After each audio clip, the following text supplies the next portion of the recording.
Session में start करते हैं आपका, उसके पहले थोड़ा सा बात कर लिया जाए। इसके पिछले क्लास में मतलब होली के पहले हम लोगों ने कुछ वर्कआउट किया था सीजीएल 2019 में, और उम्मीद है सब लोगों ने उस पर काम किया होगा।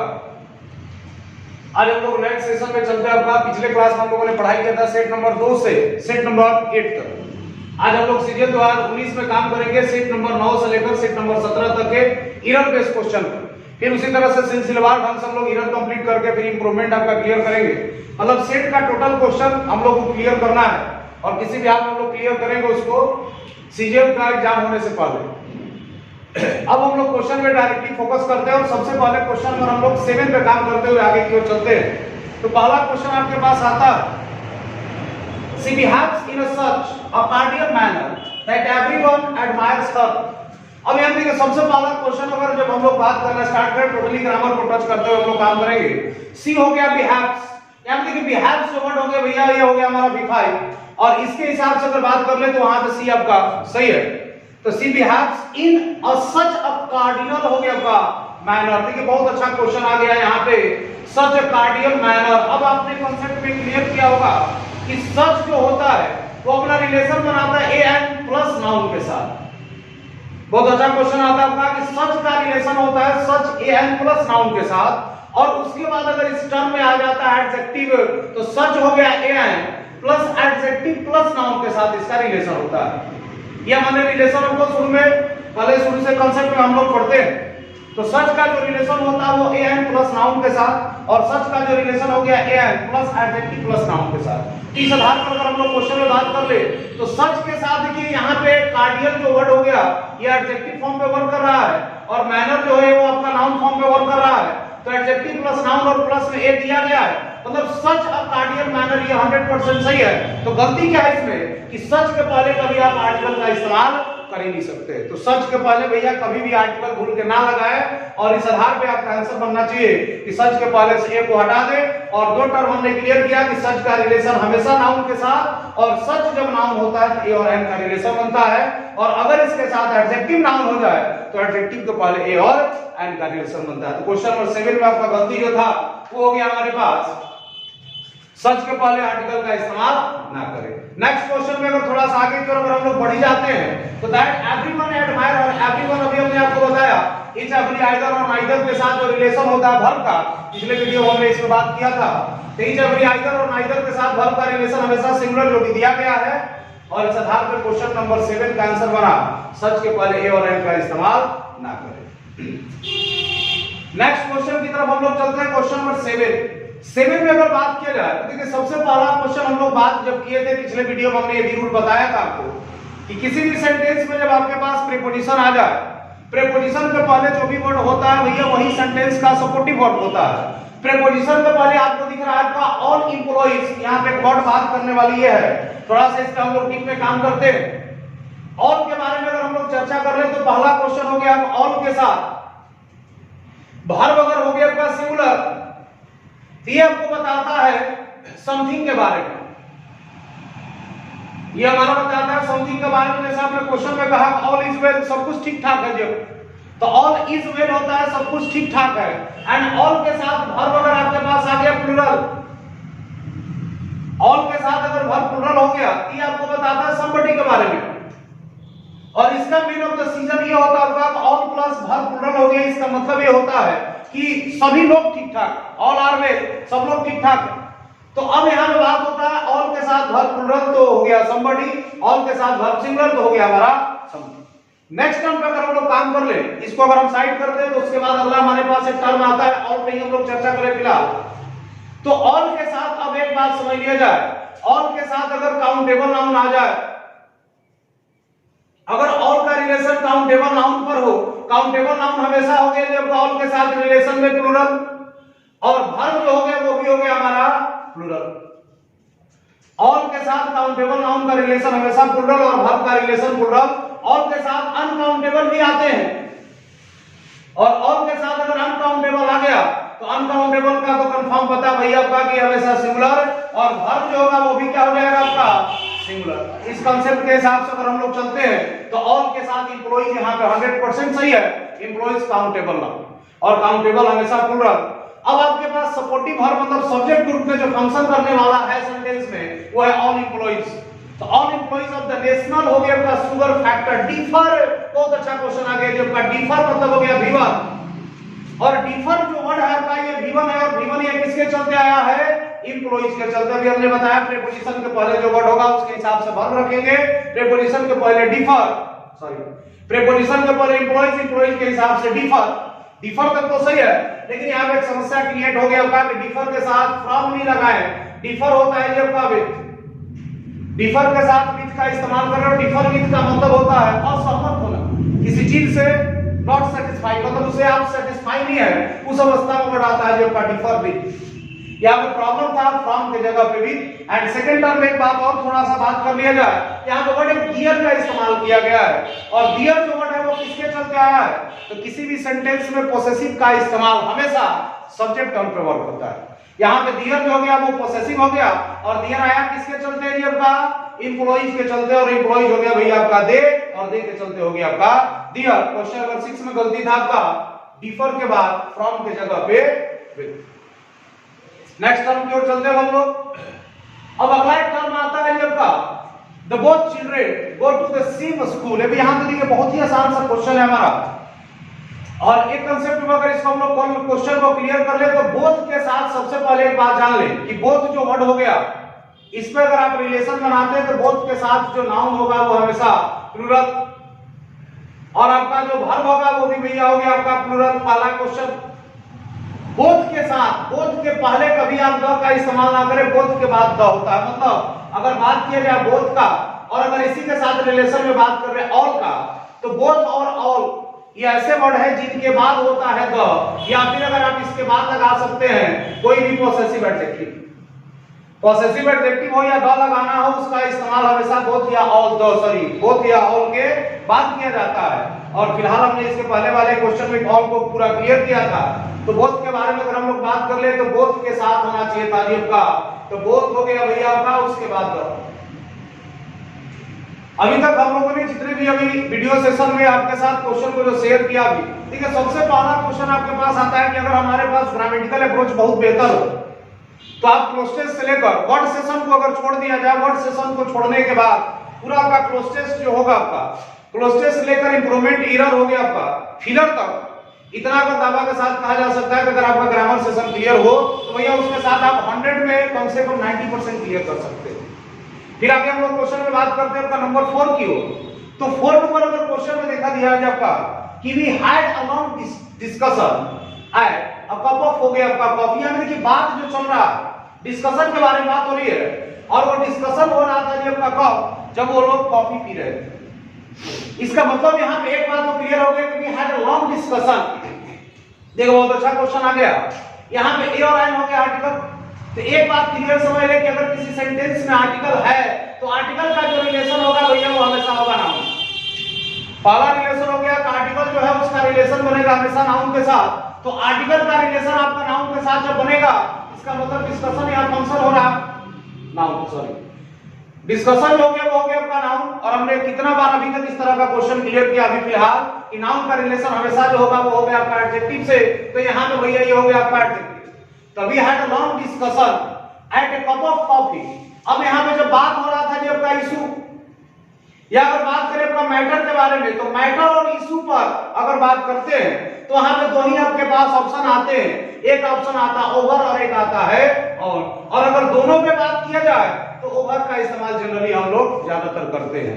और एक बात और क्लियर कर ले आप कि डिस्कस जो वर्ड है ये अपने साथ दो प्रीपोजिशन लेता ही नहीं है, तो यहाँ पे एट के जगह पे आप ओवर का इस्तेमाल किए हैं, और यहाँ पे जो ओवर आया है वो डिस्कशन के चलते नहीं आया है, यहाँ पे ओवर जो आया है वो उससे मैटर के लिए आया है जिस मैटर पर आप लोग बात कर रहे हैं।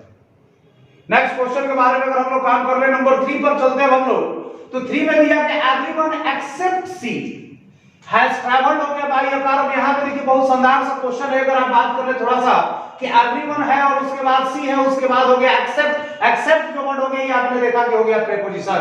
एक्सेप्ट इज इक्वल टू होता है माइनस, एक्सेप्ट बराबर बोल अगर बात कर ले एक वर्ड में समझने के लिए माइनस, इसका मतलब जितना है उसमें से कम हो जाता है, वहां पे होता है एक्सेप्ट। तो एक्सेप्ट जो हो गया भैया वो हो गया आपका प्रेपोजिशन, प्रेपोजिशन के पहले हो गया आपका एवरीवन, और एवरीवन को हमने रिलेट लिया और एवरीवन के हिसाब से जब हमने काम किया तो हैव की जगह हो गया आपका हैज।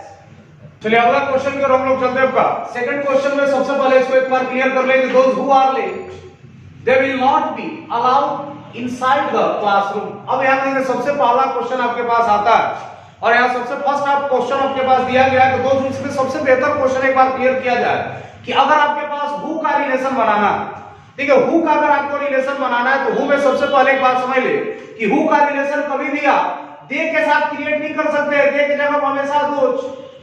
तो पहला रिलेशन हु का आपने पढ़ा कि दे के साथ भैया हु का रिलेशन नहीं होगा, जब होगा तो दोज के साथ होगा। और यहाँ पे आपने देखा कि हु के पहले दोज लगा हुआ है। और फिलहाल इस तरह का क्वेश्चन हमारे पास अभी 2-3-4 आ चुके हैं और हमने भी बताया कि अगर किसी सेंटेंस में हु विच या दैट हो तो हु विच दैट के पहले जो भी वर्ड होता है उसी के हिसाब से आप वर्ब रखते हैं।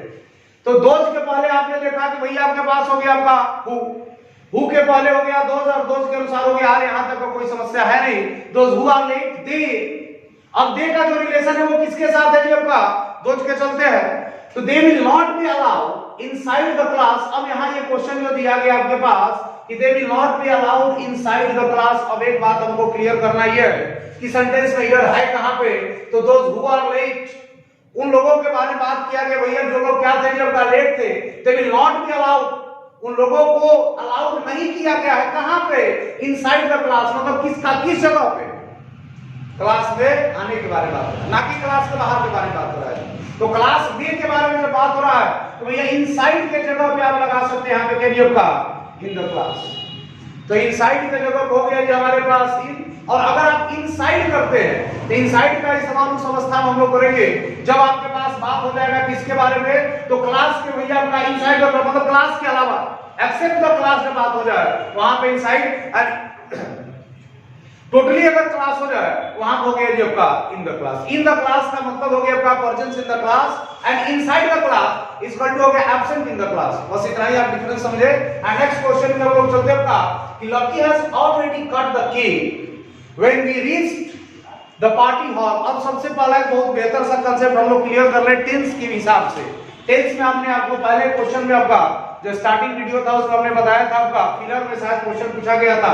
क्वेश्चन ये था वर्क हो गया था जी हमारे पास और वर्क हो गया जी आपका अगर टू, दो वर्क पे हम लोगों ने बात किया था। अगर आपके पास दो वर्क हो जाए और इन द पास्ट सेंटेंस मतलब हो गया जी आपका इन द पास्ट, तो बात हमने किया था कि अगर किसी सेंटेंस में अगर आपके पास दो वर्ब हो गए हो और दोनों वर्ब अगर आपका पास्ट को रिलेट करता हो तो हमने कहा से आपसे कि अगर पहला वर्ब होता है और अगर दोनों वर्ब के बीच में टाइमिंग गैप हो तो फर्स्ट वर्ब के रूप में हम लोग इस्तेमाल करते हैं आपका।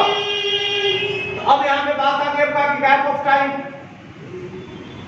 अगर हम लोग बात कर ले दो वर्ब के बारे में और इस दोनों वर्ब के बीच में गैप ऑफ अगर टाइम हो गया तो गैप ऑफ टाइम में पहला जो वर्ब होता है उसमें हमने कहा आपसे कि हैड प्लस लगा दिया V3 एंड सेकंड वर्ब में लगा दिया भैया आपका V2। इस क्वेश्चन को रिलेट करके लेकर चलते हैं। तो यहाँ पे दिया गया lucky has already cut the cake. भैया लकी जो था उसने पहले ही केक काट लिया है। सपोज मानते हैं यहाँ पे भी सेंस आ रहा है का कब जब का when we reach the party hall, जब हम लोग पार्टी हॉल में पहुंचे तो भैया पार्टी हॉल में आपका पहुंचना ये रिलेशन बता रहा है किसका जी आपका पास्ट का। और पास्ट का जब रिलेशन बना पास्ट में दो काम हुआ आपका पार्टी में पहुंचना और केक का कटना। तो पहले केक कटा उसके बाद आप पहुंचे, इसका मतलब हो गया कि सेकंड वर्क में आपने जो V2 को सही रखा लेकिन फर्स्ट वर्क में यहाँ पे हैज की जगह पे ऐड होना चाहिए था। और एक सबसे बेहतर सा रिलेशन आप समझ ले कि अगर सेंटेंस में वेन हो और वेन के साथ अगर V2 का रिलेशन दिया गया है तो अगला स्टेटमेंट जो होगा वो हमेशा हैड प्लस V3 से ही होगा। स्टार्ट करें। नेक्स्ट क्वेश्चन की ओर हम लोग चलते हैं आपका क्वेश्चन नंबर 8 से हम लोग स्टार्ट किया जाए। 8 नंबर क्वेश्चन में पहले हम लोग देख लिया जाए। क्वेश्चन नंबर 8 क्या कर आपका कि married with a rich hers last year. ठीक है, क्वेश्चन में दिया गया आपका कि मैरिड विद अ रिच हो गया हर्स लास्ट ईयर। यहाँ पे बात किया गया बहुत अच्छा वर्ड आ गया आपका मैरिड, काफी संघर्ष वर्ड है जी आपका। मैरी के बारे में अगर हम लोग काम कर ले तो मैरी का यूजेज होता है दो तरह से।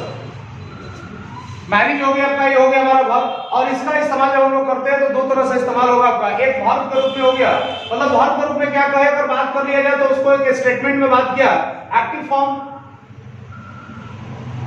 और एक बात हो गई जो आपका पैसिव फॉर्म। तो सबसे पहले एक बात हम लोग समझ ले कि मैरी जो वर्ड हो गया, इस वर्ड का हम लोग जब भी इस्तेमाल करेंगे तो दो फॉर्म पे करते हैं। पहला हो गया आपके पास एक एक्टिव फॉर्म पे और दूसरा हो गया हमारे पास पैसिव फॉर्म। अगर एक्टिव फॉर्म पे बात कर ले तो एक्टिव के साथ अगर इसका रिलेशन जब होता है तो नो प्रीपोजिशन। एक बात क्लियर आप कर ले कि जब मैरी का अगर आप इस्तेमाल करते हैं एक्टिव फॉर्म पे तो इसके साथ प्रीपोजिशन का इस्तेमाल ना करें। जैसे अगर क्वेश्चन में हो गया आपका कि राम हो गया आपका मैरिड सीता, तो राम मैरिड सीता हो गया भैया, अगर राम ने सीता शादी किया, एक्टिव फॉर्म हो गया नो प्रीपोजिशन। एंड अगर इसी क्वेश्चन को कह दे कि सीता वाज मैरिड विद हो गया जो आपका sorry Sita was married to Ram, इसका मतलब हो गया कि मैरी अगर इस्तेमाल करते हैं आप पैसिव फॉर्म पे तो पैसिव में अपने साथ ले लेगा टू, तो टू हो गया आपके पास। तो यहाँ पे अपने क्वेश्चन को देखा कि मैरिड विद रीच हो गया हारेस, यहाँ रीच हारेस जो वर्ड हो गया ये आपके पास ऑब्जेक्ट फंक्शन पे है।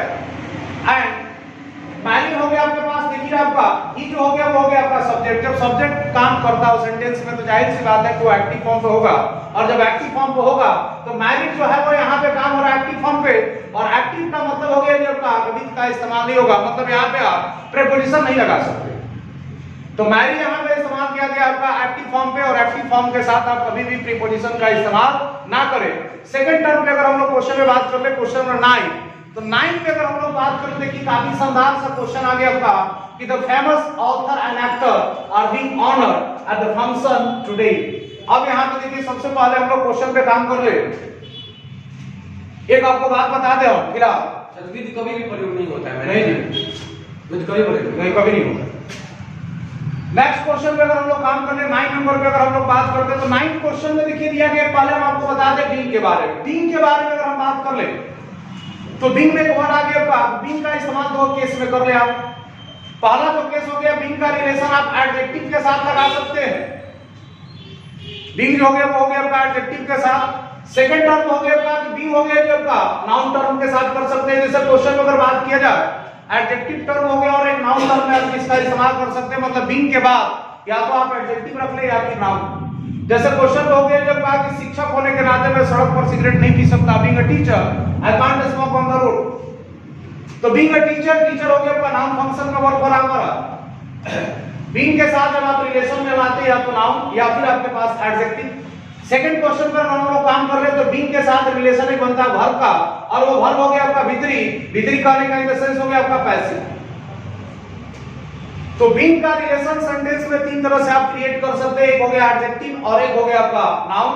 एडजेक्टिव या नाउन हो तो सेंटेंस को आप एक्टिव फॉर्म पे मानते हैं, और बीइंग के बाद अगर भीतरी हो तो हमारा सेंटेंस हो गया आपका पैसिव फॉर्म। अब हम लोग क्वेश्चन पे काम कर ले फिलहाल। तो यहाँ पे आपने देखा कि being honoured at a function today, यहाँ पे बात हो गई भैया आपका कि बीइंग प्लस भीतरी दिया गया है, एट हो गया आपका प्रीपोजिशन, और प्रीपोजिशन जो होता है बात और समझ लिया जाए कि प्रीपोजिशन का जो रिलेशन होता है वो नाउन के साथ होता है। और यहाँ पे फंक्शन जो है वो बता रहा है कि भैया आप जिस दिन आए थे वो एक फंक्शन था, फंक्शन जो हो गया आपका वो हो गया हमारा नाउन। इसके पहले वाले स्टेटमेंट में अगर हम लोग काम कर लेते तो फंक्शन हो गया sorry the author, the famous author and character are, एक ही के बारे में बात हुआ थी। तो थोड़ा सा क्वेश्चन को हम लोग देखेंगे। क्वेश्चन कह रहा है आपके पास कि अगर किसी सेंटेंस में नाउन हो जाए या फिर उसके बाद एंड हो गया और उसके बाद फिर से आपका नाउन हो गया, और इस नाउन के पहले अगर कोई आर्टिकल हो जाए या अगर कोई पॉसेसिव हो जाए, देखिए जब दो नाउन अगर एंड से जुड़ा हुआ हो और दोनों के पहले अगर फर्स्ट वाले में अगर आर्टिकल लगा हो या अगर फर्स्ट वाले में पॉसेसिव एडजेक्टिव लगा हो, तो एक बात क्लियर समझ लेना चाहिए कि जो वर्ब होगा वो हमेशा सिंगुलर होगा, और जब ये सिंगुलर वर्ब होगा इसका मतलब ये इसलिए हुआ है क्योंकि यहाँ पे नाउन आपको भले दो दिख रहा हो लेकिन दो है नहीं, यहाँ पे दो इसका क्या है क्वालिटी दो है, लेकिन नाउन जो है वो कितना है जब का, जब दो नाउन अगर एंड से जुड़ जाए और पहले वाले में अगर आर्टिकल या एडजेक्टिव सॉरी पॉसेसिव लगा हुआ हो तो समझ ले कि नाउन है लेकिन क्वालिटी दो। तो हम लोग काम करते हैं नाउन के हिसाब से, जब नाउन एक तो वर्ब हो गया आपका सिंगुलर। और अगर यही क्वेश्चन रिपीट हो जाए अगर इसके पहले भी अगर आपका एडजेक्टिव या आर्टिकल का इस्तेमाल हो जाए तो समझ ले कि यहाँ पे भैया नाउन भी दो, क्वालिटी भी दो और वर्ब की संख्या फुल। तो एक वर्ड कांसेप्ट के हिसाब से समझ ले कि जब आर्टिकल और पॉसेसिव है तो वर्ब सिंगुलर, आर्टिकल पॉसेसिव अगर दो तो वर्ब हमेशा प्लूरल। और यही क्वेश्चन में यहाँ से रिपीट किया गया है कि एक ही आदमी है भैया जो ऑथर भी है और वो एक्टर भी है। आपको देखने से लग रहा है दो, लेकिन ये दो उसका क्वालिटी है। ऑथर और आपका एक्टर उसका क्वालिटी है, पर्सन एक है, क्योंकि यहाँ पे आर्टिकल का संख्या आपका एक है और एक होने के चलते आर की जगह पे कर ले आप। नेक्स्ट क्वेश्चन की ओर चलते हैं। अगला हमारे पास क्वेश्चन काफी शानदार सा क्वेश्चन और बहुत बार एसएससी में आया हुआ ये कि when to work but return के साथ कभी आप बैक ना लगाएं। रिटर्न का मतलब ये होता है भैया वापस आना, और वापस के लिए आप बैक नहीं लगा सकते। तो रिटर्न हो गया आपके पास, बैक का इस्तेमाल ना करें। नेक्स्ट क्वेश्चन के बारे में अगर बात किया जाए, अगला वर्ड हमारे पास आता है plenty of information were given to me at the tourist office. अब एक बात पहले बहुत अच्छा क्वेश्चन हमारे को देखने को मिला। अब क्वेश्चन क्या है आपका प्लेंटी। प्लेंटी के साथ अगर बात किया जाए, देखिए प्लेंटी जो वर्ड हो गया ये आपके पास अनकाउंटेबल को भी रिप्रेजेंट करता है और काउंटेबल को भी करता है। तो पहला क्वेश्चन ये हो गया आपके पास कि अगर आप काउंटेबल के साथ रिलेशन बनाते हैं तो काउंटेबल में हमेशा प्लूरल, और अनकाउंटेबल में रिलेशन बनाते हैं तो अनकाउंटेबल हमेशा सिंगुलर। और जब ये सिंगुलर होगा तो जाहिर सी बात है कि वर्ब जो होगा वो हमेशा सिंगुलर लेगा, और अगर ये प्लूरल होगा तो वर्ब हमेशा क्या होगा आपका प्लूरल लेगा। यहां पे बात अगर कर लिया जाए प्लेंटी ऑफ इंफॉर्मेशन का, इंफॉर्मेशन हो गया आपका अनकाउंटेबल और अनकाउंटेबल होने के चलते वर्ब हो गया आपका सिंगुलर, वेयर की जगह पे वाज।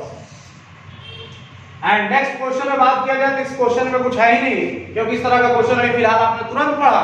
देखिए क्वेश्चन के बारे में अगर बात किया जाए तो बहुत सारे ऐसे क्वेश्चन रूल्स हैं जिसमें बार बार वो रिपीट हो रहा है। इस चीज पर थोड़ा सा हम लोग गौर करेंगे।